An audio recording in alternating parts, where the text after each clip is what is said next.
Regardez d'ailleurs comment les Russes utilisent ces divisions pour les monter en épingle. Donc on l'a vu ici en Europe, mais aussi chez eux en Russie. Si on en croit le sujet que vous allez voir maintenant, on est très divisé en Europe, ça d'accord, mais aussi en France. Et vous allez peut-être un petit peu surpris, regardez. L'Europe se casse la tête pour trouver comment ne pas mourir de froid cet hiver. Alors que les prix de l'énergie donnent déjà le tournis, le sentiment d'impuissance et de choc face à la situation se traduit par des manifestations. De plus en plus de gens réalisent que cette crise aurait pu être évitée sans les sanctions contre la Russie et que quelqu'un doit répondre de leurs conséquences. Paris gronde. Samedi, des centaines de manifestants sont descendus dans les rues de la capitale française. Les participants à l'action Résistance protestaient contre la politique des autorités qui, selon eux, n'aide en rien la population à supporter les conséquences de la crise économique. Dans leur bouche, un seul slogan, Macron démission. Macron, в отставку. Et voilà, il n'y a pas eu de manifestation ce week-end, ça n'est pas du tout vrai. Magali Barthès, on est en plein ici dans la propagande russe auprès du peuple russe. Oui, pour leur faire croire qu'en effet, l'Europe se divise selon les calculs de Vladimir Poutine. Donc c'est vrai qu'on voit bien la façon dont ils ont de détourner des images, y mettre leurs propres sous-titres pour en effet marteler que tout se passe comme prévu, en fait. C'est encore ce qu'on dit sur la télé officielle. Pénurie organisée, conseil de défense, peur entretenue, explosion des prix, climat de guerre, rationnement. Ça suffit. Résistance, tout debout ce samedi 3 septembre. Pression sur les oppositions. Destitution. Départ Paris, rendez-vous Bourse 14h, arrivée Palais Royal.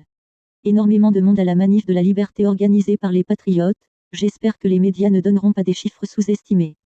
Alors là j'en tombe de ma chaise. Dire sur LCI que la manifestation de samedi à Paris n'a pas eu lieu pour dire que ce ne sont que fausses images et détournements de la télévision russe.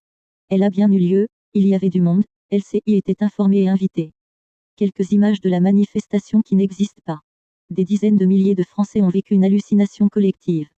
Les médias français doivent cesser la désinformation et l'ARCOM, Autorité de régulation de la communication audiovisuelle et numérique, doit taper du poing sur la table rapidement.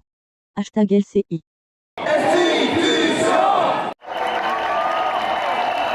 C'est tout simplement une hallucination collective. Regardez cet extrait où effectivement il parle de manifestations en France à cause soi-disant de la hausse de l'inflation, des gens mécontents face aux sanctions et à leurs effets. En fait, il prend une manifestation organisée par Florian Philippot ce week-end. Et voilà, ils en font une grande manifestation française dans la capitale. Regardez. L'Europe se casse la tête. Mais surtout, tu prends ton temps, hein, mon canard.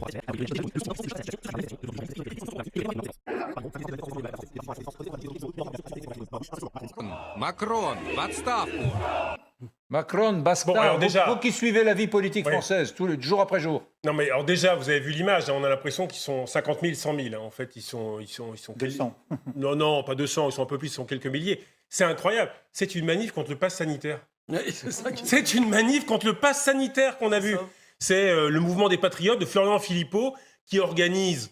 Là, c'est la reprise, c'est la rentrée pour tout le monde. Donc, ils reprennent. Ils organisaient des manifs tous les samedis avant l'été, mais contre le pass sanitaire. Donc voilà, alors les Russes, ils ont vu une belle image, résistant, et surtout, ils ont entendu croire Macron démission. Ils ont entendu Macron. Ça, c'est facile, j'imagine, à traduire. Donc, ils entendent Macron démission, ils disent tiens, c'est cool, il y a une manif. Allez, c'est contre les sanctions, c'est pour la fin, on met ça. C'est facile, la télé russe, finalement. Nouvelle fake news de LCI qui fait croire que c'est une manif contre le pass sanitaire. Alors, la prochaine fois, venez, faites votre boulot et vous verrez que c'était contre le rationnement énergétique, les sanctions, pour la sortie de l'OTAN et la paix. Un peu de sérieux. Avant de terminer, d'un mot, je voudrais revenir sur l'émission d'hier, parce que nous avons commis une erreur hier. Nous avons montré les images d'une manifestation en France en disant que c'était des images d'archives présentées par la télévision russe. Ce n'était pas le cas. Ce n'était pas des images d'archives, c'était bien des images du week-end, une manifestation qui a bien eu lieu à l'appel de Florian Philippot et de son mouvement Les Patriotes. Je vous prie de bien vouloir nous excuser, évidemment, et je vous garantis désormais une vigilance renforcée. Après vérification, la manifestation organisée par les patriotes était effectivement contre les sanctions et pour la sortie de l'OTAN, et non contre le pass sanitaire. L'erreur est humaine, on essaie de travailler le plus honnêtement possible. Merci de votre compréhension. Me prends pas pour un con non plus. fameux mini-nukes, c'est de toutes petites bombes nucléaires qui sont pensées pour servir aux forces militaires sur le terrain pour neutraliser de petites zones jusqu'à 2 km². On ne parle pas donc d'armes de destruction massive, mais d'armes de combat, d'armes tactiques. Et au début de la guerre, on estimait que la Russie en possédait environ 2000, mais des sources militaires occidentales nous ont clairement indiqué qu'on ne les avait jamais vues tester, jamais vues en action sur le pas de tir. Auraient-ils pu le faire clandestinement, les Russes ? Eh bien, ça paraît assez peu probable. Il faut savoir en tout cas que les États-Unis en ont eu durant la guerre froide. Ils les ont testées avant de juger qu'elles n'avaient pas d'utilité sur le terrain.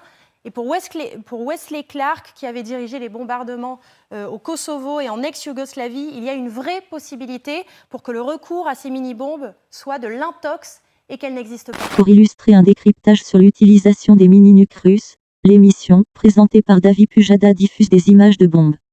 Problème, celles-ci sont dérivées du jeu vidéo rétrofuturiste Fallout 4. À gauche visuel dans le jeu vidéo, à droite sur LCI. De fait, vous pouvez acheter cette petite bombe nucléaire tactique, qui est en réalité une boîte de rangement inspirée du jeu vidéo Fallout, sur le site de vente en ligne Etsy, une sorte de Le Bon Coin. LCI a utilisé et rassemblé les mêmes images du produit vendu. Photo, ainsi à gauche, la photo du produit mis en vente par un particulier sur Etsy pour la somme de 42 €. À droite, la petite bombe nucléaire tactique russe de LCI. Il s'agit de la même image recadrée. Par ailleurs, la bombe nucléaire tactique russe surnommée mini-nuke, dont vous voyez les plans de coupe dans le décryptage LCI, n'est en réalité qu'une maquette réalisée à l'aide d'une imprimante 3D. Photo, à gauche, les photos de la maquette réalisée par Ivan Goriaschenko, un passionné de conception 3D. À droite, l'illustration de la bombe nucléaire tactique russe sur le plateau de David Pujadas. Là encore, il s'agit de la même image. Il semblerait que le jeu vidéo Fallout se soit inspiré de la bombe nucléaire nommée Fatman, larguée sur Nagasaki le 9 août 1945. Mise à jour, la chaîne d'information en continu a répondu auprès de checknews.fr qui a traité le même sujet. Le visuel utilisé à l'antenne est une évocation. Aurait-on dû sourcer cette évocation par une mention écrite ou orale ? Il s'agit d'un manque de précision. Oh, c'est ballot, hein, c'est ballot. Cette nuit, pour contrer l'offensive russe, j'ai fabriqué une mini-bombe nucléaire dans mon garage. J'ai utilisé des vieux bouts de lave-vaisselle et un moteur de sextoy un peu fatigué. Tremble Poutine.